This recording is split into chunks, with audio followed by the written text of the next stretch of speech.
अगर बच्चों का कॉन्फिडेंस फिर से जीतना होगा तो क्या करना होगा सिस्टम?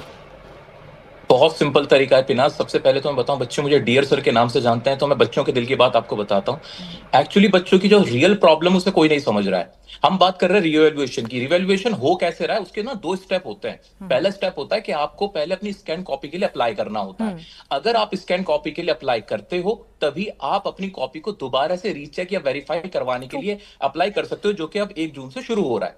असली समस्या फर्स्ट स्टेप में ही आ गई थी। वहां पोर्टल नहीं चल रहा था, मुश्किल से 4 लाख बच्चे ही अप्लाई कर पाए थे। जो अप्लाई कर पाए वही रीवैल्यूएशन के लिए जा सकते हैं। अब जिन बच्चों ने अप्लाई नहीं किया या वेबसाइट की वजह से, पोर्टल की वजह से वो अप्लाई नहीं कर पाए, उनका क्या? क्या ये मान लिया जाएगा कि ओएसएम में, जो कि बिल्कुल साबित हो चुका है कि गड़बड़ियां नहीं थी, शिक्षा मंत्री ने स्वीकार किया, सभी लोगों ने, बच्चों ने, चाहे मैं बात करूं यहाँ पे हर्षिता की बात करूं, यश की बात करूं, इन सभी बच्चों ने, वेदांत की बात करूं, उन सब ने आके क्या यहाँ पे साबित नहीं किया कि उनकी कॉपीज में ब्लंडर्स थे, बड़ी भारी गलतियां हुई थी? तो ये कैसे मान लिया जाए कि जो बाकी बच्चे हैं, जो 13 साढ़े 13 लाख बच्चे हैं जिन्होंने रिवैल्यूएशन के लिए अप्लाई नहीं किया था, क्या उनकी कॉपीज बिल्कुल ठीक चेक हुई है? ऐसा कैसे मान लिया जाएगा? पदों पर बैठने वाले अफसरों को बदल दिया जाए, क्या उन पर त्वरित कार्रवाई हो जाए, शिक्षा मंत्री को हटा दिया जाए, क्या इससे सिस्टम दुरुस्त हो जाएगा? आपकी भी क्या ये राय है? कमाल है पिनाज, यहाँ पे सभी बुद्धिमान लोग बैठे हुए हैं। कोई मुझे एक बात बता दे कि हर कोई ये बात मान रहा है कि जो बच्चों की कॉपीज चेक हुई उसमें गड़बड़ियां थी, बड़े ब्लंडर्स थे। उसके बावजूद भी बच्चों के लिए अलग से क्या हुआ?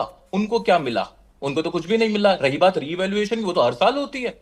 वो तो हर साल होती है, बल्कि जो जिस तरह से अभी रिवैल्यूएशन में प्रॉब्लम है, ऐसी प्रॉब्लम नहीं आती है। तो उन बच्चों का क्या? क्या कोई यहां बैठा हुआ एक भी व्यक्ति ये कह सकता है कि जो 98 लाख कॉपीज बच्चों की चेक हुई थी वो बिल्कुल ठीक चेक हुई है? कोई भी विश्वास के साथ ये बात कह सकता है? और जब हम भी मान रहे हैं, शिक्षा विभाग भी मान रहा है, शिक्षा मंत्री भी मान रहे हैं कि हाँ, कॉपीज चेकिंग में गड़बड़ियां हुई हैं, तो फिर बच्चों को क्या कॉम्पनसेशन मिला?